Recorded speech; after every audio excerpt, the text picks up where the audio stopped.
శ్రోతలందరికీ నమస్కారం అండి. మన శ్రీదేవి గిరిధర్ ఛానల్కి మీ అందరికీ స్వాగతం. స్నేహమయి నవల వింటున్నామండి. రచన శ్రీమతి ఎద్దనపూడి సులోచనారాణి గారు.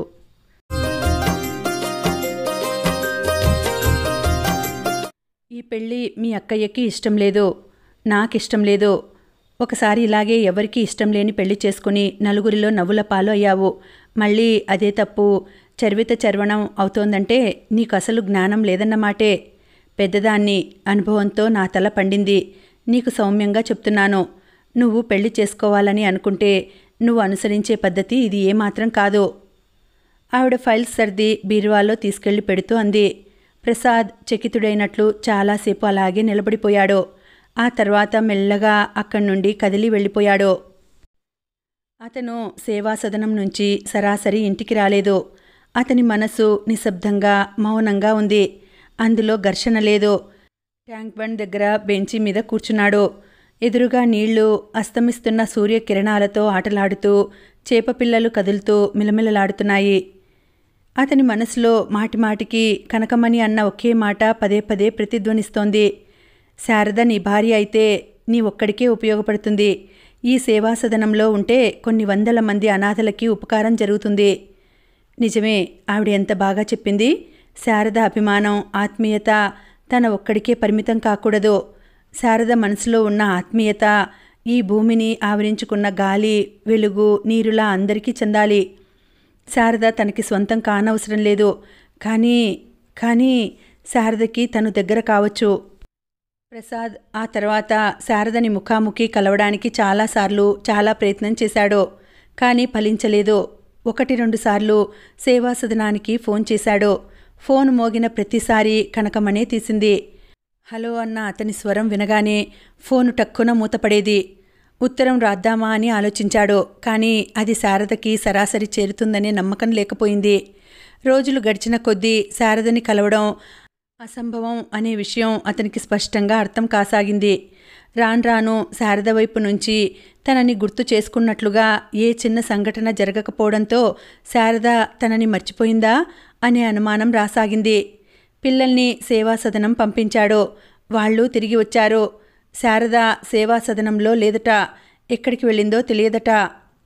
ప్రసాద్కి ఇది ఎదురుచూడని దెబ్బ అయింది. రోజులు గడుస్తున్నాయి. పిల్లలకి అతనికి మధ్య ఉన్న దూరం తరిగి మరింత చనువు పెరిగింది. వాళ్ళిప్పుడు నాన్న అని పిలుస్తూ అతని చుట్టూనే తిరుగుతున్నారు. వాళ్ళ అవసరాలు తీర్చటంలో, వాళ్ళ భవిష్యత్తుకి రూపకల్పన చేయటంలో అతనికి ఎంతో మనశ్శాంతి కలుగుతోంది. శారద జ్ఞాపకాలు ఎంత వదిలివేసుకుందామన్నా వదలటం లేదు. పెరటిలో కూరల చెట్లకి మందులు వేస్తుంటే వాటికి పిల్లలతో కలిసి నీళ్లు పోస్తున్న శారద గుర్తుకు వస్తుంది. శారద పెట్టిన సన్నజాజి చెట్టుకి అతను పందిరి వేశాడు. ఆ తీగె దాన్ని దట్టంగా అల్లుకుపోయింది. ఎంత దట్టంగా అంటే ఆ పందిరే కనిపించటలేదు. ఆ తీగలు సరిచేస్తుంటే అతనికి శారద ముంగుర్లు సవరిస్తున్నట్లే అనుభూతి కలుగుతుంది.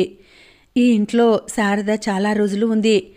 ప్రతి చోట ఎక్కడో ఒకచోట ఆమె చెయ్యిపడి అందాలు దిద్దుకున్న ఛాయలు కనిపిస్తూనే ఉంటాయి. ఇదివరకు డైనింగ్ టేబుల్ ఎప్పుడూ ఖాళీగా ఉండేది. భోజనం చేసినప్పుడు తప్ప దాని సంగతి ఎవ్వరూ పట్టించుకోరు. శారద వచ్చిన తర్వాత మూలగా బీరువాలో పడేసి ఖాళీగా ఉంచిన ఒక సీసా డైనింగ్ టేబుల్ మీదకి వచ్చింది. దానిలో సగానికి నీళ్లు పోసి అందులో 1-2 పూలు ఆకులతో రెమ్మలు ఉంటాయి. ఆ చిన్న అలంకరణ డైనింగ్ టేబుల్కే ఎంతో అందం తీసుకువచ్చింది. శారద వెళ్ళిన తర్వాత పిల్లలు క్రమంగా ఆ అలవాటు మర్చిపోసాగారు. ఒక రోజున టేబుల్ మీద పూలతో ఉన్న ఆ సీసా కనిపించలేదు. అది ఏమైంది? భోజనానికి కూర్చోబోతూ అడిగాడతను. నేనే తీశాను, అన్నీ పెట్టుకోవడానికి అడ్డుగా ఉంది అంది అనసూయమ్మగారు. ప్రసాదు లేచి వెళ్ళి సీసాలో నీళ్లు పోసి పూలు పెట్టి తెచ్చి అక్కడ పెట్టాడు. అంతేకాదు, పని మనిషిని పిలిచి రోజూ అందులో పూలు ఉంచాలనే పని పురమాయించాడు. శారద ఈ ఇంటికి రాకుండా ఉంటే బాగుండేదేమో. ఈ జ్ఞాపకాలు ఇలా తనని వేధించేవి కావు అని అనిపించేది. కానీ ఆ ఆలోచన క్షణికం మాత్రమే. మరుక్షణంలో ఈ బాధలో కూడా ఒక ఆనందం ఉన్నట్టుగా అనిపించేది. శారదకి ఎవరూ అవసరం లేదు. అదెంత అదృష్టం అనుకునేవాడు. లేదు తను పొరబడుతున్నాడు. శారదకి ఎవరూ అవసరం లేకపోవడం ఏమిటి? అందరూ కావాలి. శారద చూపే ప్రేమ ఏ ఒక్కరికి పరిమితం కాకూడదు. అందులో స్వార్థం లేదు. సాటి మనుషులే కాదు, మొక్కలు, కుక్కలు, చెట్లు, పువ్వులు అన్నీ శారదకు ప్రియాతి ప్రియమైన వస్తువులే.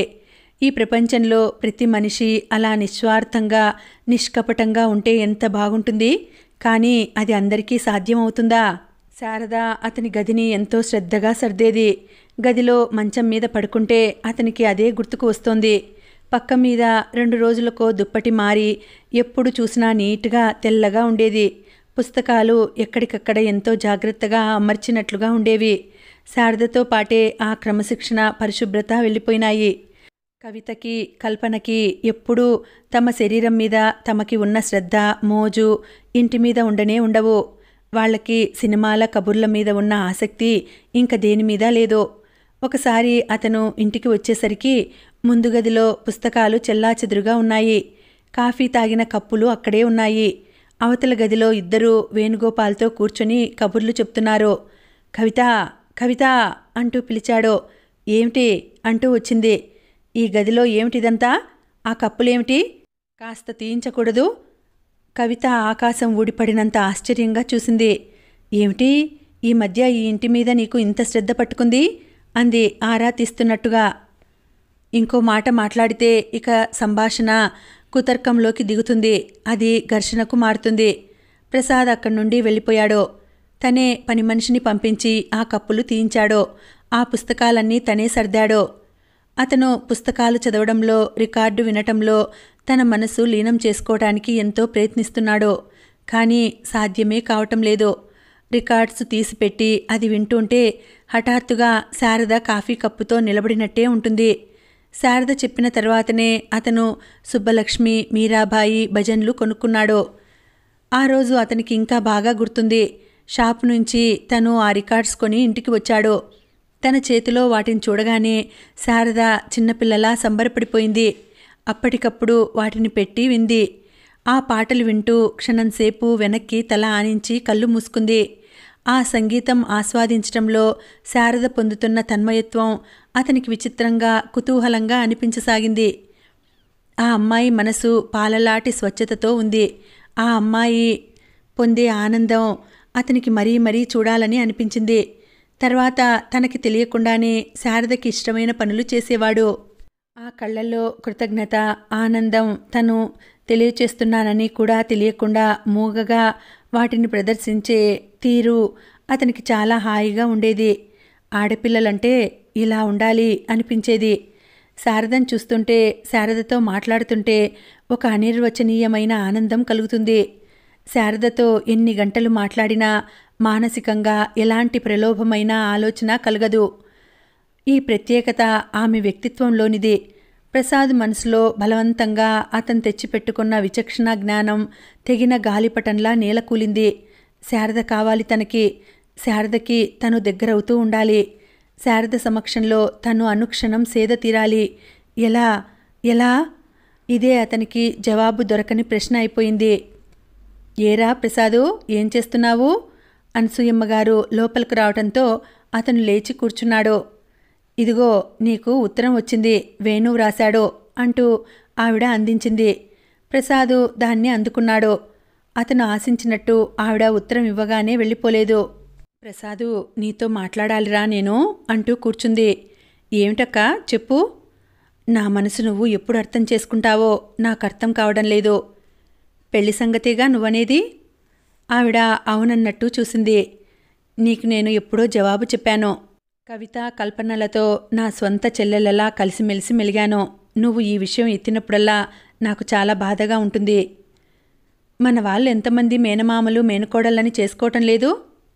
వాళ్ళందరి సంగతి మనకు వద్దు. కవిత ఎలాగూ చదువుకుంటానంటోంది. దానిష్టం వచ్చినంత వరకు చదువుకొని కల్పన, గోపాల్ని చేసుకుంటానంటోంది. అతనికి కట్నం ఏం కావాలో అడుగు, ఇచ్చి పెళ్లి చేద్దాం. అనసూయమ్మగారు ఉస్సూరంటూ లేచింది. ప్రసాద్లో చిన్నప్పటి నుంచి ఒక మొండితనం ఉంది. తను అనుకున్న పని చేసి తీర్తాడు. అప్పుడు జయ విషయంలోనూ అంతే అయింది. ఎవరు ఎంత చెప్పినా వినలేదు. ఆవిడ లేచి వెళ్ళబోయే ముందు అంది, ప్రసాదు, ఒక్క విషయం నీకు గట్టిగా చెప్తున్నాను. నువ్వు మళ్ళీ పెళ్లి చేసుకునే ప్రసక్తి లేదంటేనే నేను నా కూతుళ్ళకి వేరే సంబంధం చూస్తాను, తెలిసిందా? ప్రసాద్ మాట్లాడలేదు. నువ్వు వాళ్ళ పెళ్ళిళ్ళు అవగానే ఇంకెవరినో కట్టుకొని ఇంటికి తెస్తే నేను ఆ మనిషికి ఇంటి పెత్తనం అప్పజెప్పి ఒక మూలగా ఉంటాననేది కల్లో కూడా జరగని విషయం. బాగా గుర్తుపెట్టుకో. సరే అక్కయ్య, ఈ ఇల్లు ఇలా నిలబడిందంటే కేవలం నా కష్టమే కారణం. నువ్వు ఆ సంగతి మర్చిపోతే గుర్తు చేసే అధికారం నాకుంది అనుకుంటున్నాను. అతను తల ఊపాడు. నేనెప్పుడూ మర్చిపోను. ఒకవేళ మర్చిపోయినా నువ్వు బాగా గుర్తు చెయ్యి. అవసరమైతే మా ఇంట్లోంచి నన్ను మెడపెట్టి గెంటేంత అధికారం నీకు ఉందని నేను ఒప్పుకుంటున్నాను. సరేనా? ఆ మాటలు అతను ముఖప్రీతికి అనలేదు, మనస్ఫూర్తిగానే అన్నాడు. జయ వ్యవహారంలో తాను తెచ్చిన ఎగుడు దిగుళ్లకి ఈ ఇంటి గౌరవ ప్రతిష్టలు చెక్కు చెదరకుండా నిలబడినాయంటే కేవలం అక్కే కారణం. ఆ కారణం ఆధారం చేసుకునే ఆవిడ ఈ ఇంట్లో నాకు అధికారం ఉందని అంటోంది. అనసూయమ్మగారు వెళ్ళిపోయిన తర్వాత కూడా ప్రసాద్ అక్కడే కూర్చుండిపోయాడు. అక్క ఇంటి కోసం తాపత్రయపడిన మాట నిజమే. కానీ అది కేవలం తమ్ముడి జీవితం ఒడిదుడుకుల పాలవుతుందనే ఆత్మీయతతోనా? కాదు. ఇది ఎప్పటికైనా తన స్వంతం చేసుకోవచ్చుననే స్వార్థంతో, తమ్ముడి జీవితం సరిదిద్దుతున్నాననే నెపంతో ఆవిడ జీవితం సుస్థిరం చేసుకుంది. అతని కాపురం అస్తవ్యస్తమైతే అది ఆధారంగా తన పిల్లల భవిష్యత్తుకి పునాదులు వేసింది. భర్త చేసిన అప్పులు తీర్చింది. ఒక్క మాటలో చెప్పాలంటే ఆవిడ జీవితం అంతా ఇప్పటి వరకు నిశ్చింతగా వెళ్ళిపోయింది.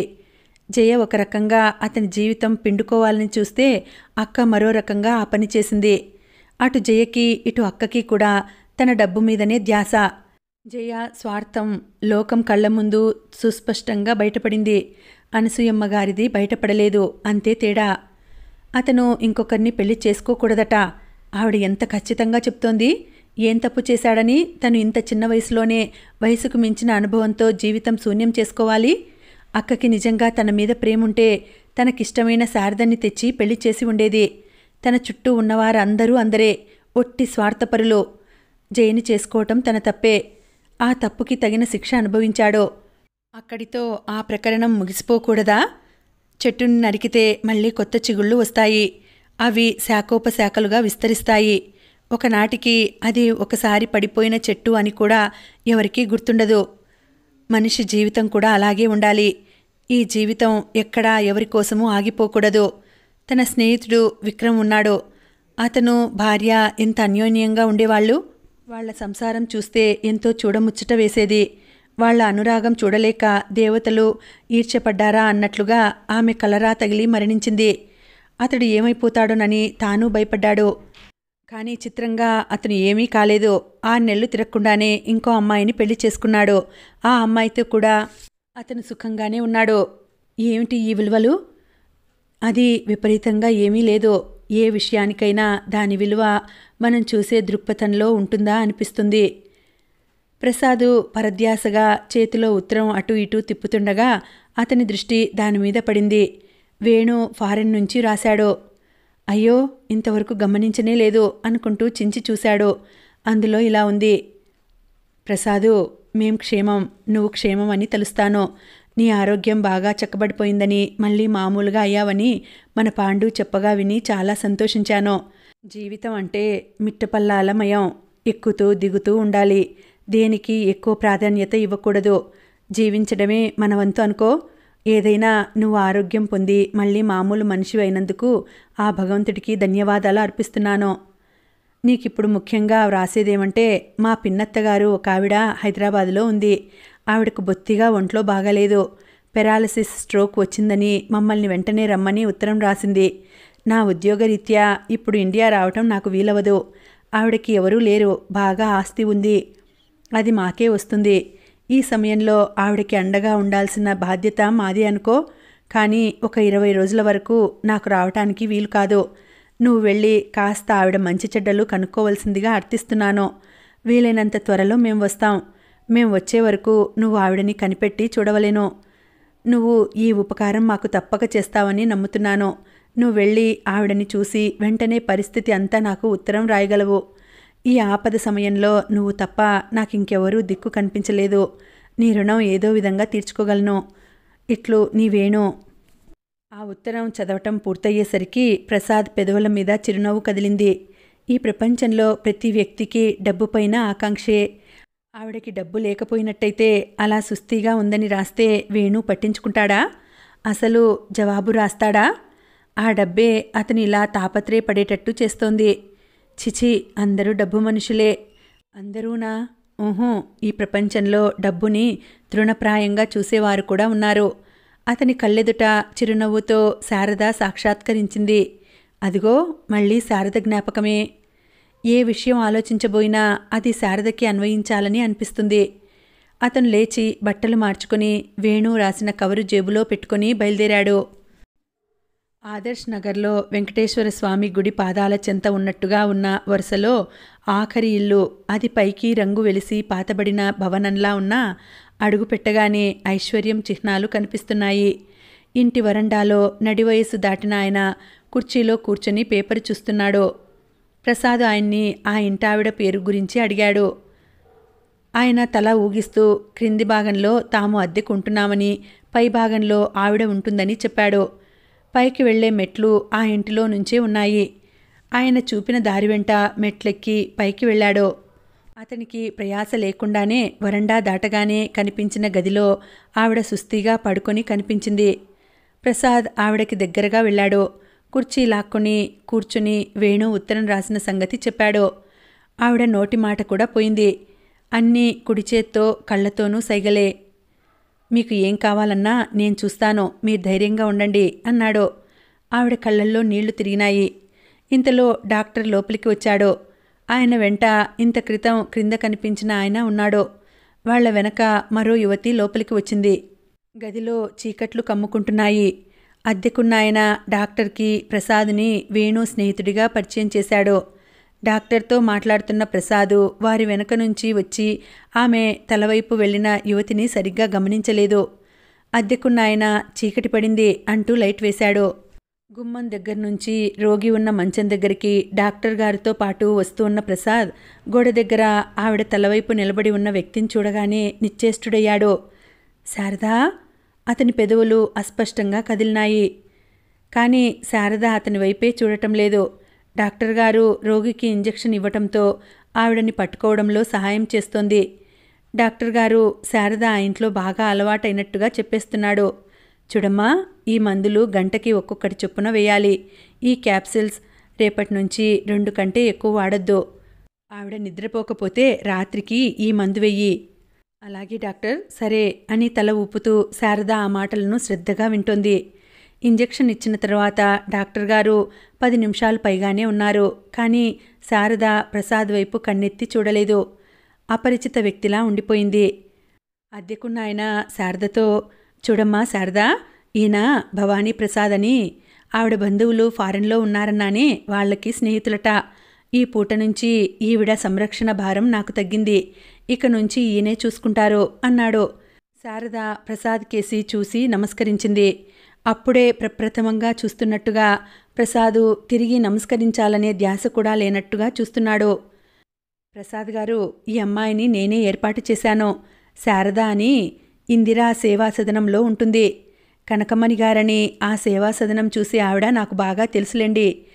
ఆయన ఏం చెబుతున్నాడో కూడా అతని చెవులకి ఎక్కటం లేదు. డాక్టర్ గారు అద్దెకున్నాయన మెట్లు దిగి వెళుతుంటే శారద పంపడానికి వెళ్ళింది. ప్రసాదు పై మెట్టు మీదే ఆగిపోయాడు. 10 నిమిషాల తర్వాత శారద డాక్టర్ గారిని పంపి తిరిగి వచ్చింది. ప్రసాద్ ఇంకా అక్కడే నిలబడి ఉన్నాడు. మెట్లు శాంతం ఎక్కి పైకి వచ్చిన శారద అతనికి అభిముఖంగా నిలబడి చిరునవ్వుతో అడిగింది, బాగున్నారా? ప్రసాదు శారదనే చూస్తున్నాడు. శారదలో రవంత కూడా మార్పు లేదు. అదే చిరునవ్వు, అదే సహనం, అదే ప్రశాంతత. ఆ క్షణంలో శారదని పరిశీలిస్తున్న అతని కళ్ళు ఊహించుకున్న దేవతని కళ్ళెదుట నిలబడితే విభ్రాంతి చెందిన పసి బాలుడిలా ఉన్నాయి. ఏమిటలా చూస్తున్నారు? నువ్వేనా? నా కళ్ళని నేనే నమ్మలేకపోతున్నాను. అంత మారిపోయానంటారా? అంత మారకుండా ఎలా ఉన్నావా అని. అంటే నిన్ను చూస్తుంటే నాకెంతో సంతోషంగా ఉంది. నన్ను చూస్తుంటే నీకేమీ అనిపించటం లేదు? శారద ముఖం క్షణంలో సగం సేపు శూన్యమైంది. కానీ మళ్ళీ వెంటనే తనని నిలవరించుకుంది. ఆనందాన్ని, దుఃఖాన్ని, కోపాన్ని, తాపాన్ని మనసులో కలిగిన వెంటనే పైకి ప్రదర్శించడానికి మేమందరిలాంటి ఆడపిల్లల్లా పెరగలేదు కదా. ప్రసాద్ చటుక్కున శారద చెయ్యి పట్టుకోబోయాడు. శారద మెరుపులా దూరంగా జరిగింది. ఆమెకి మందు ఇవ్వాలి, ఆమెకి సేవలు చేయడానికే నేను ఇక్కడికి వచ్చాను అంటూ అతని ప్రక్క నుంచి చటుక్కున లోపలికి వెళ్ళిపోయింది. ప్రసాదు పెదవి కొరుకుతూ నిలబడిపోయాడు. ఆ క్షణంలో అతని మనసు అతని వశంలో లేదు. వెంటనే లోపలికి వెళ్ళి శారదని పట్టుకొని బలంగా గుండెలకి హత్తుకోవాలని అనిపిస్తుంది. శారదకు తను పడుతున్న బాధ వినిపించాలని, తనని కరుణించమని వేడుకోవాలని ఎంతగానో అనిపిస్తోంది. కానీ అతని ఉద్రేకాన్ని, చిత్రమైన శక్తి ఏదో బలంగా చెయ్యి పెట్టి ఆపేస్తోంది. ఆ విధంగా నువ్వు చేస్తే శారద నిన్ను క్షమించదు, అసలు నీతో ఇక మాట్లాడదు సుమా అని హెచ్చరించసాగింది. అతనికి లోపలికి వెళ్ళాలని ఎంతగా ఉందో వద్దని కూడా అంతగా ఉంది. శారద మనసులో తనకి ఎలాంటి స్థానం ఉంది? ఇంట్లోకి వెళ్ళిన శారద తిరిగి తన దగ్గరికి వస్తే శారద మనసులో తనకి ఒక స్థానం ఉన్నట్టే. ఏ భావమూ లేకపోతే రాదు. శారద వస్తే తనకి చాలా సంతోషం. ఒకవేళ రాకపోతే? ఈ క్షణం నుంచి శారద గురించి ఆలోచిస్తాడే తప్ప శారద తనకి కావాలని కోరుకోడు. ఇట్నుంచి ఇటే ఇంటికి వెళ్ళిపోతాడు. శారదకి ఇక కనిపించడు. అతను వరండాలోకి వచ్చి అక్కడున్న స్తంభానికి ఆనుకొని నిలబడ్డాడు. అక్కడి నుంచి చూస్తే దూరంగా వెంకటేశ్వర స్వామి గుడికి వెళుతూ వస్తున్న మనుషులు కనిపిస్తున్నారు. క్షణాలు భారంగా గడిచినాయి. నిమిషాలు ఎంతో కష్టంగా దొర్లినాయి. పావుగంట అయింది. అరగంట గడిచింది. ప్రసాద్ స్తంభానికి ఆనుకుని ఆలోచనలో మునిగిపోయినట్టుగా కళ్లమీద వేళ్లతో నలుపుతూ నిలబడి ఉన్నాడు. ఈరోజు తన భవిష్యత్తుకి భగవంతుడు తీర్పు చెప్తాడు. ఈ తీర్పు ఎలాంటిదైనా స్వీకరించటానికి అతను సిద్ధంగా ఉన్నాడు. అరగంట పైగా అయింది. పాదాల అలికిడి వినరాలేదు. గాజుల చప్పుడు వినిపించలేదు. అతడు తలెత్తాడు. అతని ముఖం భారంగా ఉంది. శారద రాలేదు. భగవంతుడు తన మీద ఎందుకింత కక్ష? తనేం పాపం చేశాడు? ఈ పాపపుణ్యాల బేరీజ్ ఏమిటో తనకు తెలియదు. ఈ జీవితం శాపగ్రస్తం అయ్యే పనులు తను ఏ జన్మలో చేశాడో అసలే తెలియదు. అతను వెళ్ళిపోవటానికి వెనక్కు తిరిగాడు. ఒక అడుగు ముందుకు వేశాడు. ముందుకు వెళ్ళబోతున్న అతను హఠాత్తుగా ఆగిపోయాడు. శారద ఎప్పుడు వచ్చిందో అక్కడ చీకటిలో ఉన్న మరో స్తంభానికి ఆనుకొని నిలబడి ఉంది. అతనికి సంతోషంతో ఉక్కిరి బిక్కిరి అయినట్టు అయింది. శారదా అస్పష్టంగా అన్నాడు. శారద మాట్లాడలేదు. అతని వైపే చూస్తోంది. ఆ క్షణంలో అతనికి శారద కరుణించిన దేవతలా ఉంది. పాలరాతి బొమ్మలా ఉన్న శారద ఎంతో అపురూపంగా అనిపించింది. చేయి చాచి ముట్టుకుంటే కరిగిపోయే కల ఏమో అన్నంత జంకుగా అనిపించింది. అతను దగ్గరగా వెళ్ళటానికి కూడా భయపడ్డాడు. శారదా అస్పష్టంగా మరోసారి అన్నాడు. ఆ పేరు ఎన్నిసార్లు పిలిచినా అతనికి తనివి తీరదేమో అనిపిస్తోంది. మీకు నా మీద కోపం వచ్చిందేమో కదూ? శారద తగ్గు స్వరంతో అన్న ఆ మాటలు స్పష్టంగా ఉన్నాయి. కోపమా? నీ మీదనా? ఎందుకు? మీరు ఇచ్చిన ఉంగరం తిప్పి పంపించేశానని. అదా? అవును, అక్కయ్య అది తిప్పి తీసుకురాగానే నాకు కోపం వచ్చిన మాట నిజమే. కానీ ఆ కోపం ఎక్కువసేపు నిలవలేదు. ఎందుకని? ఆ మాత్రం నేను అర్థం చేసుకోలేనా? కనకమణి గారు, మా అక్కయ్య నీ చేత బలవంతంగా ఆ పని చేయించి ఉంటారు. శారద జవాబు చెప్పలేదు. నేను అనుకున్నది నిజమేనని నాకు తెలుసు. అతడు గర్వంగా అన్నాడు. కాదు, మీరు పొరబడుతున్నారు. ఆ ఉంగరం నా చేత బలవంతంగా ఎవరూ పంపించలేదు. నేనే ఆ నిర్ణయానికి వచ్చాను. నువ్వా? అతను ఆశ్చర్యంగా చూశాడు. శారద తలూపింది. అవును, నేనే. నువ్వా? నువ్వెందుకు అలా చేస్తావు? మొట్టమొదట నా మనసు ఈ పెళ్లివైపు ఎలాంటి ఆలోచన లేకుండా మొగ్గిన మాట వాస్తవమే. ఆ భ్రమలోనే మీ ఉంగరం స్వీకరించాను. అందరి ఆడపిల్లల్లాగానే నేను పెళ్ళి, భర్త, ఇల్లు, పిల్లలు అంటూ కలలు కన్నాను. నాలో మంచితనం, విశాలత్వం పోయినాయి. స్వార్థం అనే దయ్యం నా తల మీదకి ఎక్కింది. కానీ కొద్ది రోజులకి నా ఒంటి మీదకి తెలివి వచ్చింది. చిన్నప్పటి నుంచి నేను ఆ సేవా సదనంలో పెరిగాను. చిన్నప్పటి నుంచి నాకు, నా తోటివారికి నాకు చేతనైనంత సహాయం చేయాలని ఉండేది. మీరు పరిచయం కాకముందు నా ఊహలే వేరుగా ఉండేవి. శారదా అస్పష్టంగా అన్నాడతను. మీ ఉత్తరం 10 సార్లు చదువుకున్నాను. మీరు యోగ్యులని నాకు తెలుసు. మీ మీద నాకు సానుభూతి ఉంది. మీ జీవితంలోకి వచ్చి మిమ్మల్ని అలా సేద తీర్చి మీకు అపురూపమైన వ్యక్తిగా మిగలటం నాకు అదృష్టమే. కానీ మీ పరిచయం కాకముందే నా హృదయం ఇంకొకళ్లకు అంకితమైంది. అతను తుళ్ళిపడ్డట్టుగా చూశాడు. నిజంగానా? శారద అవునన్నట్టు తల ఊపింది. ఎవరు? ఆ వ్యక్తి ఇప్పుడున్నాడా? అతని ముఖంలో ఈర్ష్య చూసి శారద నవ్వింది. ఆ నవ్వు ఎంతో మనోహరంగా ఉంది. ఆ ఇంకొకరు ఇంకే వ్యక్తి కాదు, సేవాసదనం. నేను సేవాసదనాన్ని మిమ్మల్ని పెట్టి నా మనసు అనే తులాదండంలో తూచి చూసుకున్నాను. హృదయం అనే ఆ ముళ్ళు సేవాసదనం వైపే మొగ్గింది. శారద కంఠంలో నవ్వు మాయమై హఠాత్తుగా గంభీరత నిండుకుంది. ఆ సేవాసదనం అనేది నా జీవిత ధ్యేయం. అది నేను విస్మరించకూడదు. మీరు డబ్బున్నవారు, నేను కాకపోతే మరో వ్యక్తి మీ జీవితంలో నిండుదనం తెస్తుంది. కానీ ఈ సేవాసదనం అలా కాదు. దానికి నా అవసరం ఎంతో ఉంది. చిన్నప్పటి నుంచి నా స్వభావం అంతే. ఎక్కడ ఏ అవసరం ఉంటుందో అక్కడ నా మనసు మొగ్గుతుంది. భగవంతుడు నన్ను అలా ఎందుకు పుట్టించాడో నాకే అర్థం కాదు. మీరు నన్ను ఇప్పటికైనా అర్థం చేసుకుంటారని ఆశిస్తాను. చివర ఎందుకోగాని శారద కంఠం కంపించింది. ప్రసాద్ శారదని రెప్పవేయడం మర్చిపోయినట్టుగా చూస్తున్నాడు. డబ్బు పట్ల ఎలాంటి ప్రలోభం లేని శారద, తన స్వసుఖం కంటే ఇతరుల క్షేమం కాంక్షించే శారద ఆ క్షణంలో అతనికి ఇంకా అపురూపంగా అనిపిస్తోంది. శారద తనని తిరస్కరించినందుకు అతనికి బాధగానే ఉంది. అయినా ఆ క్షణంలో శారద తనకి కావాలనే ఆకాంక్ష ఇంకా 1,000,000 రెట్లు పెరిగిపోతున్నట్లుగా ఉంది. మీరు నన్ను అర్థం చేసుకున్నారుగా? అతను తల ఊపాడు. నా మీద కోపం లేదన్నమాటేగా? అతను యాంత్రికంగా తల ఊపాడు.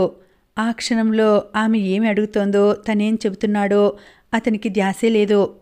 మీరు పెళ్లి చేసుకుని సుఖంగా ఉంటే నాకెంతో ఆనందంగా ఉంటుంది. త్వరలో పెళ్లి చేసుకుంటారుగా? అతను తల ఊపాడు మళ్ళీ. నిజమేనా? నిజమేనన్నట్టు చూశాడు. శారద చెయ్యి చాచింది. అతను ఆమె మాటను అమలుపరుస్తానన్నట్టు వాగ్దానం ఇస్తున్నట్టుగా ఆమె చేతిలో చెయ్యి ఉంచాడు. Thank you. శారద చాలా అస్పష్టంగా అంది. నోటిలో మాట శాంతం రాకమునిపే అతని చెయ్యి వదిలేసి గిరుక్కున వెనక్కు తిరిగి ఇంట్లోకి వెళ్ళిపోయింది. ప్రసాద్ చాలాసేపు అక్కడే నిలబడిపోయాడు. ఆ తర్వాత అతను మెల్లగా మెట్ల వైపు నడిచాడు. మధ్యలో ఒకసారి ఆగి లోపలికి వెళ్లే గుమ్మం వైపు చూశాడు. అక్కడ శారద కనిపించలేదు. లోపలికి వెళ్ళి శారదకి చెబుదామా అని క్షణంసేపు తటపటాయించాడు. మళ్ళీ అంతలోనే ఆ ఆలోచన నిరుపయోగం అని భావించిన వాడిలా మెట్ల వైపు వెళ్ళాడు. అతను ఒక్కొక్క మెట్టే దిగుతున్నాడు. అతని మనసులో పదే పదే ఇదే గుర్తుకు వస్తోంది. తనకి శారద కావాలి. శారదకి సేవాసదనమే ప్రాణం. ఇక్కడ కూడా అదృష్టం తనని చూసి నవ్వుకుంటోంది. గదిలో కిటికీ దగ్గర నిలబడిన శారద అతను వెళ్ళిపోవటం చూస్తూనే ఉంది. అతను మెట్లు దిగి వీధిలోకి వచ్చాడు. జనంలో కలిసిపోయాడు. శారద శక్తి కూడదీసుకుంటోంది. జీవితంలో అదృష్టం ఒకే ఒక్కసారి వచ్చి తలుపు తడుతుంది. తలుపు తీయడం ఆలస్యం చేస్తే ఆ దేవత వెళ్ళిపోతుంది. తను ఇప్పుడు ఏం చేసింది? అదృష్టదేవత లోపలికి వస్తానని అంటే రానవసరం లేదని తలుపులు మూసేసింది. శారద కళ్ళు మూసుకుంది. కను కొలుకుల్లోకి రాబోతున్న నీళ్లని బలవంతంగా నిగ్రహించుకుంది. భగవంతుడా, నా ఈ నిర్ణయానికి నేనెన్నడూ పశ్చాత్తాపపడకుండా నన్ను ఆశీర్వదించు తండ్రి అనుకోసాగింది. May I come in? టేబుల్ దగ్గర కూర్చుని రాసుకుంటున్న కనకమణి తలెత్తి చూసింది. ప్రసాదు గుమ్మంలో నిలబడి ఉన్నాడు. అతన్ని చూడగానే ఆవిడ ముఖం చిరాకుగా అయింది. కనుబొమ్మలు ముడిపడినాయి. ప్రసాద్ లోపలికి వచ్చాడు. కనకమణి చివాలన కుర్చీలోంచి లేచింది. నీకు 1,00,000 సార్లు చెప్పాను శారద ఇక్కడ లేదని, శారద జోలికి రావద్దని.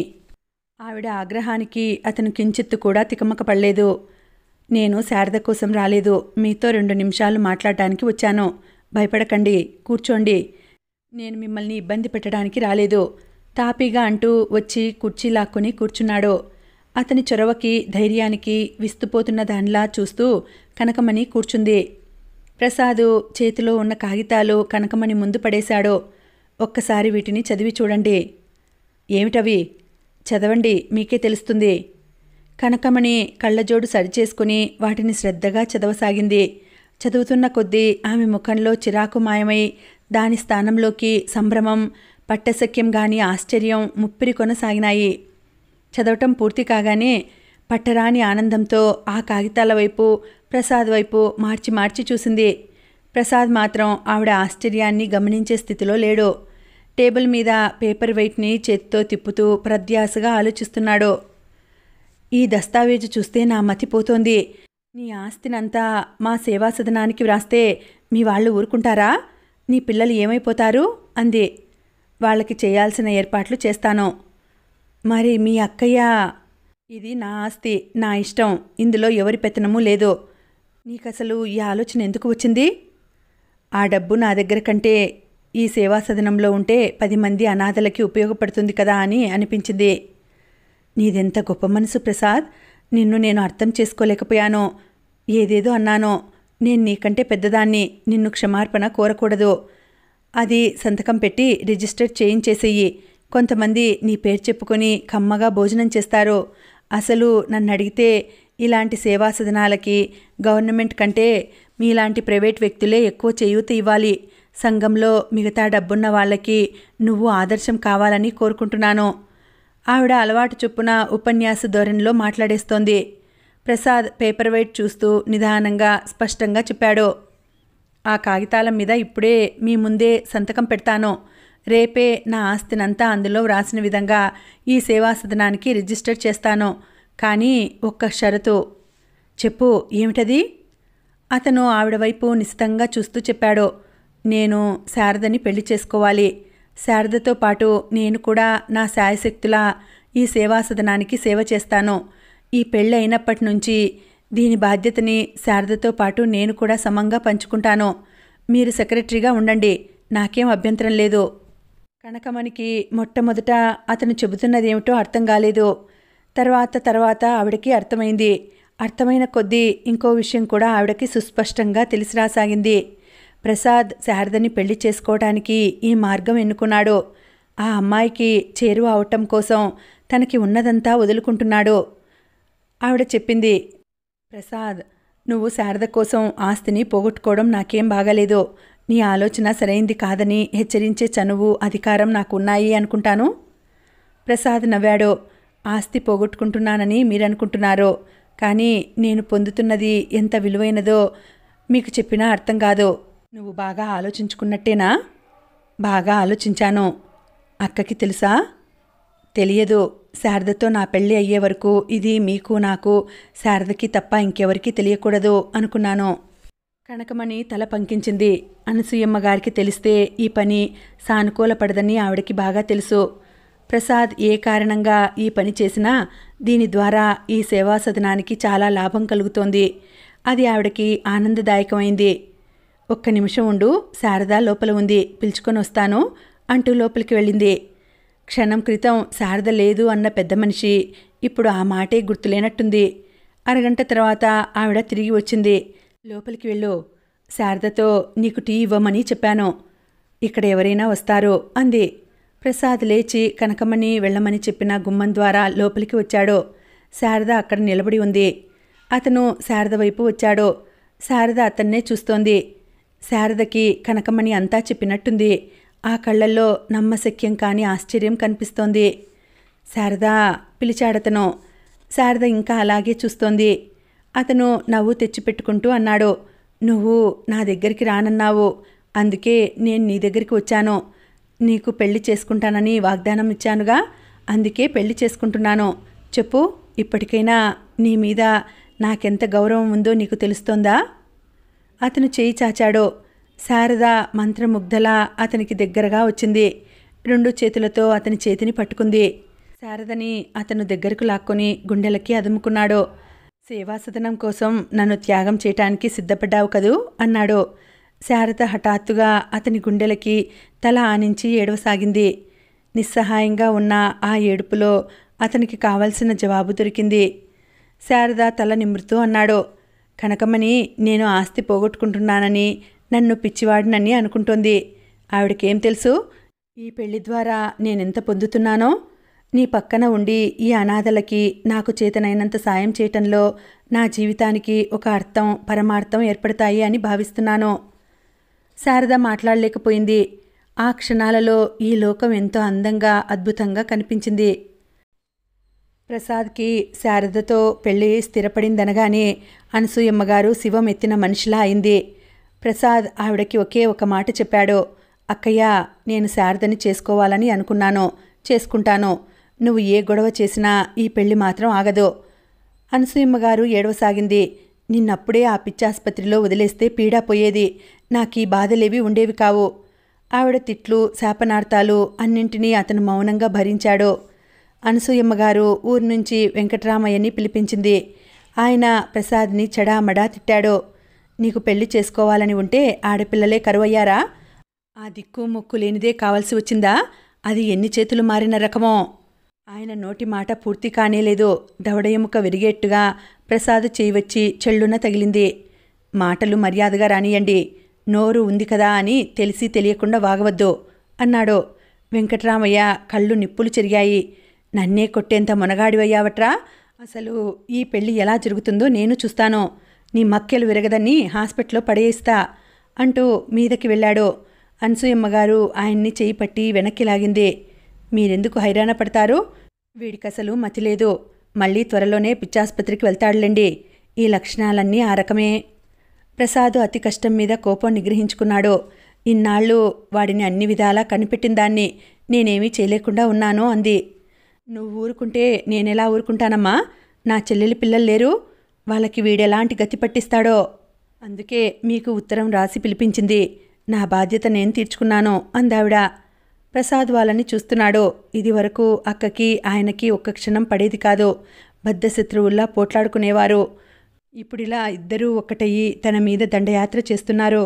ఇదివరలో జయ తనతో అలా ప్రవర్తించినప్పుడు వీరి చుట్టరికాలు, పెద్దరికాలు ఏమైపోయినాయి?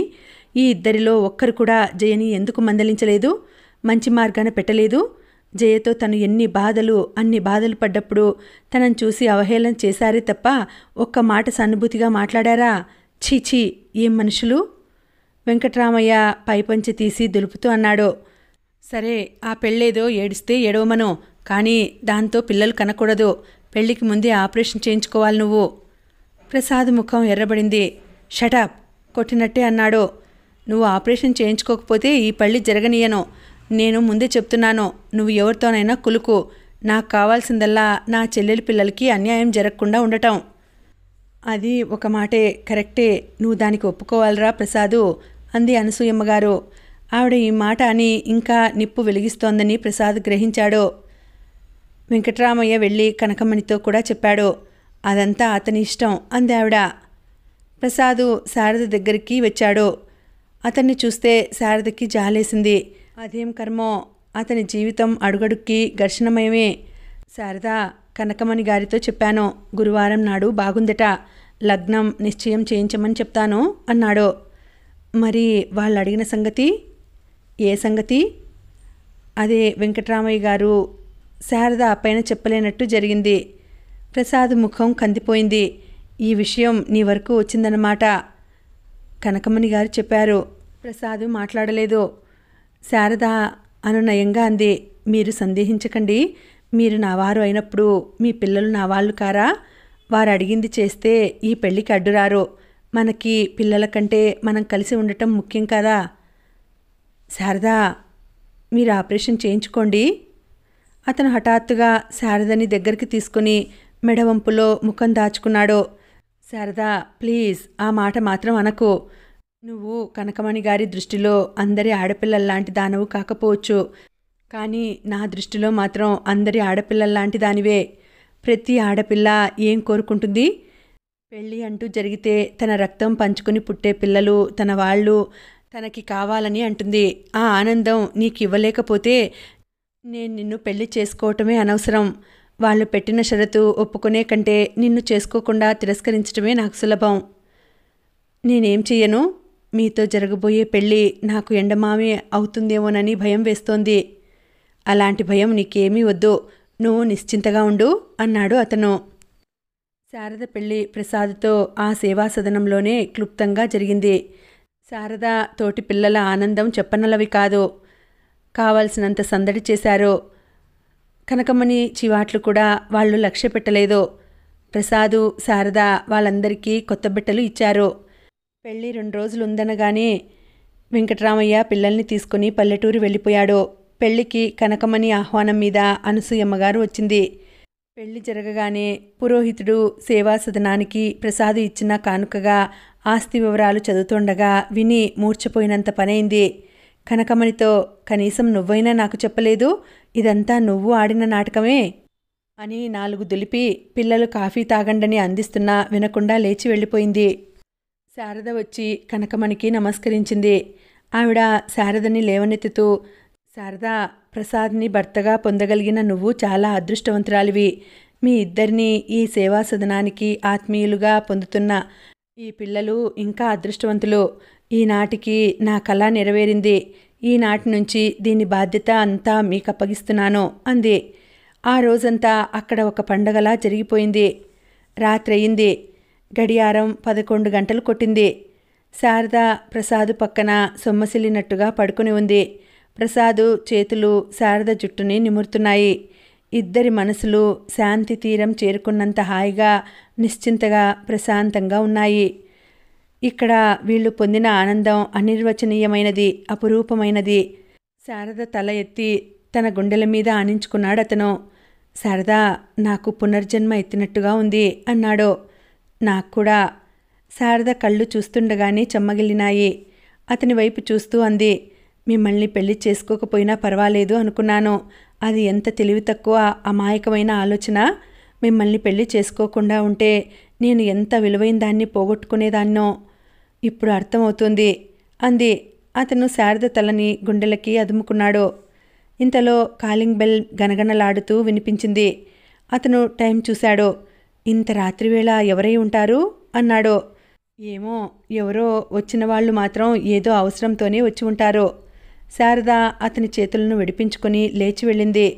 దూరంగా గడియ తీయటం, శారద ఏదో అనటం లీలగా వినిపిస్తోంది. 10 నిమిషాల్లో శారద తిరిగి వచ్చింది. మీరు ఒక్కసారి అర్జెంటుగా లేచి రావాలి. నేనా? ఎందుకు? రండి, రమ్మంటున్నానుగా కళ్ళతోనే అర్థించింది. ప్రసాద్ లేచి వచ్చాడు. ఎవరు వచ్చారో చూడండి అంది దారి తీస్తూ. అతను ముందు గదిలోకి వచ్చాడు.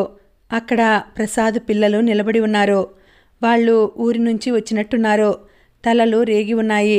ముఖాలు అలసటగా ఉన్నాయి. కళ్ళల్లో భయాందోళనలు కనిపిస్తున్నాయి.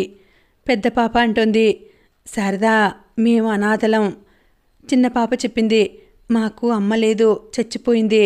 మా నాన్న 2వ పెళ్లి చేసుకున్నాడు. మమ్మల్ని తీసుకువెళ్ళిన మామయ్య మంచివాడు కాదు, మమ్మల్ని కొడతాడు. చంటి అంది. ఇక్కడ ఎవరూ లేని, దిక్కులేని వారిని చేర్చుకుంటారని చెప్పావుగా, అందుకే ఇక్కడకు పారిపోయి వచ్చాం అంది పెద్ద పాప. శారద ప్రసాదు సమాధానం కోసం కానీ పురమాయింపు కోసం కానీ చూడలేదు. మీరు చాలా మంచి పని చేశారు అంటూ వాళ్ళని దగ్గరికి తీసుకుంది. శారద వాళ్ళని లోపలికి తీసుకువచ్చింది. భోజనం తినిపించి పక్కలు వేసి పడుకోబెట్టి తిరిగి వచ్చేసరికి ప్రసాదు టేబుల్ దగ్గర కూర్చుని ఏదో వ్రాస్తున్నాడు. ఏమిటిది అంది. రిజిస్టర్లో పేర్లు. ఎవరివి? ఇప్పుడు వచ్చిన వాళ్ళవి. అతను వ్రాయటం పూర్తి చేసి తన కుర్చీ వెనుకగా వచ్చి నిలబడిన శారద వైపు తలెత్తి చూశాడు. ఇది చాలా బాగుంది కదూ. నా పిల్లలకి ఆశ్రయం ఇవ్వటంతో ఈ సేవా సదనంలో నా కార్యక్రమం ప్రారంభమవుతుందన్నమాట. శారద అతని వైపు క్షణంసేపు తదేకంగా చూసింది. అతని నుదురు మీద ముద్దు పెట్టుకుంటూ, ఈ ప్రపంచంలో ఆశ్రయం లేని పిల్లలందరూ మన పిల్లలే అంది. నిజం శారదా, నిజం అన్నాడు అతను. శుభం. సమాప్తం. మళ్ళీ వచ్చే వీడియోలో మరొక మంచి కథతో కలుసుకుంటానండి. అంతవరకు సెలవు. నమస్తే.